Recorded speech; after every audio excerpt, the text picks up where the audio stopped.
Hey folks, TJ here for Men's Room. It's week 34, and the topic today is changing the rules. So we're going to talk a little bit about legislation. One of the questions is, how do I feel about transgender legislation in the community around me, and what am I doing about it? To be honest, I don't know much about what is in place or is not in place in Vermont. For the most part, I've experienced Burlington, at least, and UVM to be predominantly a progressive space. There's room for folks to be trans and to be transgressive in their gender expression to some extent, and everything is relative, obviously.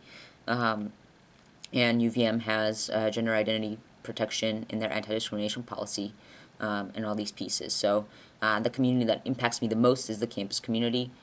So I'm happy with where it's at policy-wise.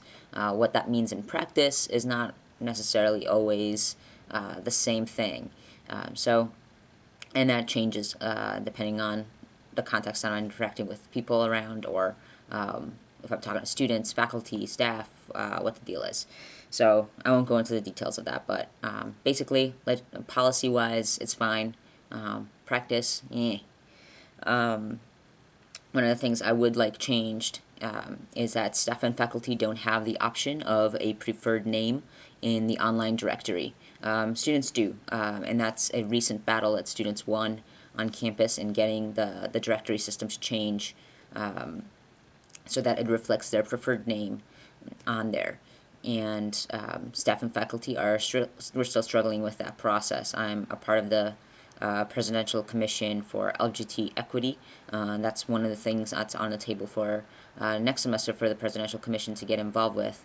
But pretty much since I've been here, I've been involved in that process as a personal proponent, and been working with the Office of Affirmative Action to figure out what the holdup is, and making sure that staff and faculty are able to do this as well.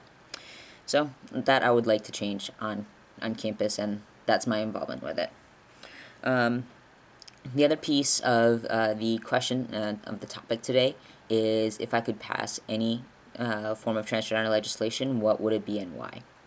I have to be honest, I struggled a lot with figuring out an honest answer to this question. As a non-citizen in this country, the vast majority of legislation does not directly impact me. And so I care a lot more in terms of a personal investment. I care a lot more about the education of the people around me and interactions in the community versus the law. As you know, I obviously have to abide by laws, and I expect other people around me to abide by laws, but I'm also not protected by these laws in the same way as citizens are.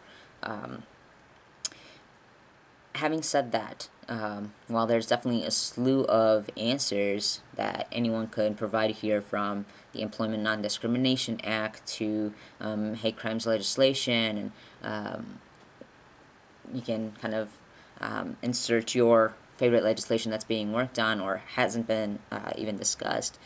I couldn't pick one that was transgender specific that I would really like to be passed that would really impact our community vastly.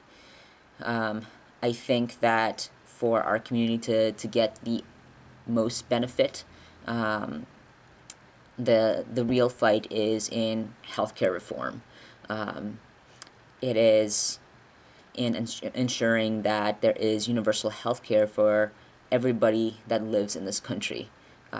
That no matter what your circumstances are, class-wise especially, job-wise, citizenship-wise, where you live, what state you're in, who you work for, any of this stuff, everybody should have the right to acceptable health care, whether they can afford it or not. And the role of government is to ensure these types of things for its citizens and the people within its borders. Most countries apply their legislation and laws to be for anybody within their country, not just citizens. Obviously, citizens are a priority. The reason why I think that this is something that would impact the trans community is because so much of our community currently, because of transphobia and genderism, gets whether from being born in these communities or not, tend to be in unemployed classes and working class and lower classifications when we look at our socioeconomic status. We have comparatively, a harder time finding jobs. We get fired from our jobs a lot more. And regardless of our ability or not to have an income, our health should not be jeopardized in that process. Too many gender transgressive and transgender youth are on the streets and homeless, and they should have access to health care. I don't think I have to break it down as to why it would be important for people who don't have a home to have access to health care.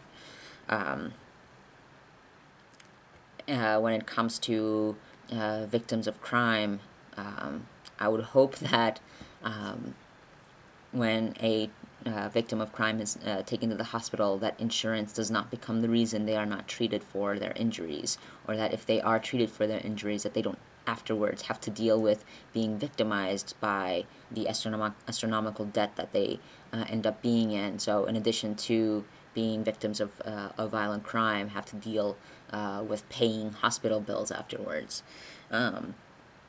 So for these reasons and many others, I think this is an important battle.